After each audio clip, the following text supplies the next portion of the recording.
Hey, salut!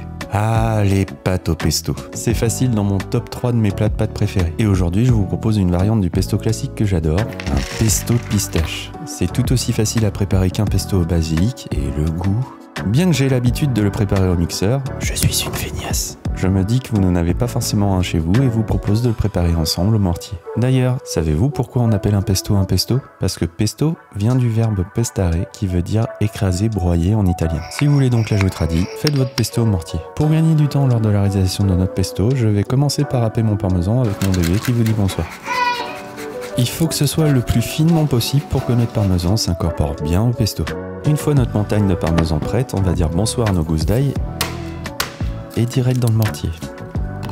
Une pincée de sel et on broie notre ail jusqu'à obtenir une pâte. On va ensuite ajouter progressivement nos pistaches. Je les broie grossièrement de manière à garder un peu croquant en bouche, mais vous faites comme vous voulez. Par contre, prenez des noms salés et décortiqués pour éviter de vous prendre la tête à retirer les coquilles et d'avoir une tonne de sel en bouche. Bien sûr, que serait un pesto sans sa star? C'est le moment d'ajouter progressivement notre basilic avec un petit filet d'huile d'olive. Pendant que je me fais les bras, si vous utilisez un mixeur, faites attention à ne pas mixer en continu votre pesto pour éviter de chauffer et d'abîmer le basilic. On ajoute ensuite notre parmesan et ça repart pour un tour de manège. Dernière étape, on verse progressivement le reste de notre huile d'olive et voilà, notre pesto de pistache est prêt. Voyons voir ce que ça donne.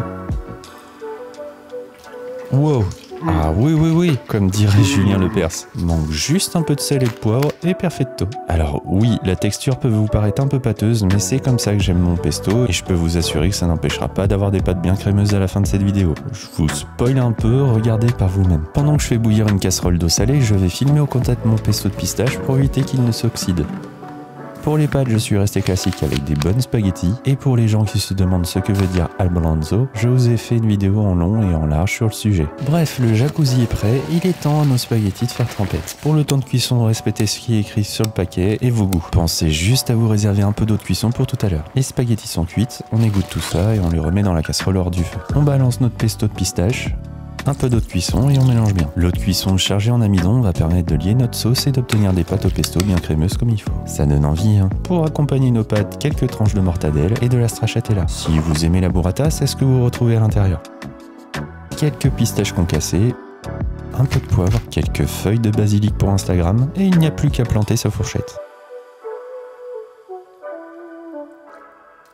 Oh la vache! Ce trio fonctionne à la perfection. Que ce soit sur des pâtes, une bonne pizza ou un sandwich, pesto de pistache, mortadelle, stracciatella, ça marche à chaque fois. Et je ne sais pas si c'est le fait d'avoir réalisé le pesto mortier, mais le goût est waouh! C'est plus long certes que le mixeur, mais pas moins facile et on ressent mieux les arômes du pesto. Ah, et si vous êtes fan de pasta, j'ai une playlist dédiée sur ma chaîne. Vous devriez y trouver votre bonheur. Bon, avant que je pioche trop dans ce plat et qu'il n'en reste plus, je vais vous souhaiter une bonne soirée et bon app!